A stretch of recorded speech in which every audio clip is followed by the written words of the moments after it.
Molweni. In lecture 1 we covered the following points: how to greet, molo, molweni, how to inquire after someone's health, kunjani, ndiphilile, enkosi, unjani wena, and so on. Inquiring somebody's name, ngubani igama lakho, igama lam nguJohn. How to introduce yourself, ndingu Peter, Mike, ndingu. Come from, usuka pi, ndisuka a particular place. Where do you live? Uhlala pi, ndihlala and then you would insert the place. Going to, uya pi, ndiya going to a particular place, and ndiya ku, going to a particular person. Okay, so in lecture 2, which is going to be a bit shorter, we go on to the 8th point, namely expressing the fact that you don't know something. And there are quite a number of different ways of doing this in isiXhosa, but we'll only cover 2. So first of all, not knowing about some or other thing, andiyazi, andiyazi, andiyazi, as opposed to andimazi. I do not know a particular detail about someone. What is also important to notice is that ndi, which means I, has now changed to andi, which means I do not. It's the negative. Ndi, andi, andiyazi, andimazi. Point number 9. We want to know where someone has just come from. Now using vela instead of the other suka, hlala, ya, etc. that we have used. So, uvela pi, ngoku, uvela pi, ngoku. Where have you just come from? Ngoku, now. Ndivela ekhaya, another word beginning with e.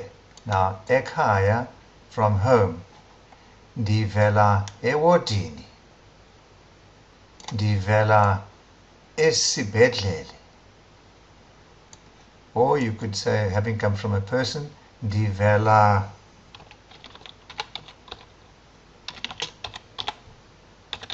ku, someone or other, kugqirha, ku Peter, whoever the person may be.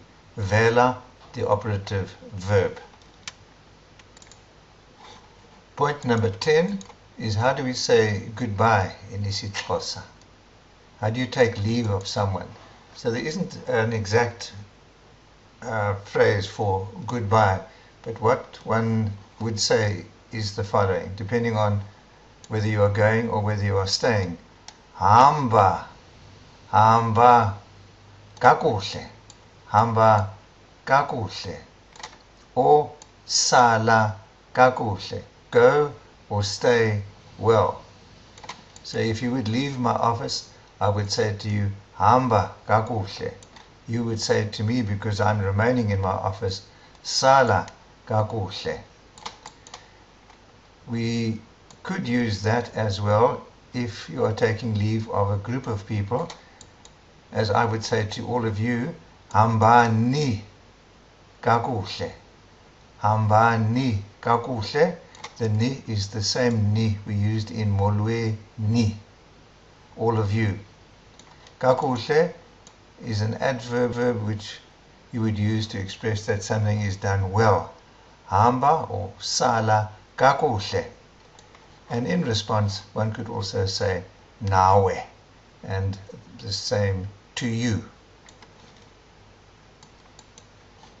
So to summarize up to this point, we can say that we have used the following verbs: suka, to go away from or to come from. You have gone away from a particular place to get where you are now. Hlala, live or stay. Funda, study or learn. Fundela, study or learn towards. Ya, go to. Goduka, go home. Hamba, go without stating where you are going to. sala, remain behind. Vela, have come from recently. Azi, to know. And we have used these verbs with u in front, referring to the fact that you do something. Ndi, I do something. Si, we do something. Ni, you are involved in the action, all of you. And andi, I am not.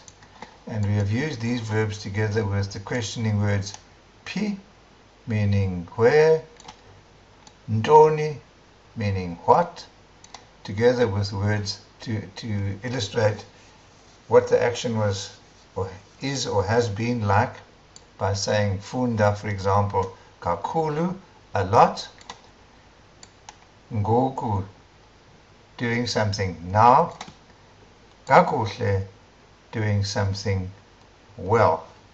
Okay, so that concludes our second lecture. Inkosi kakhulu.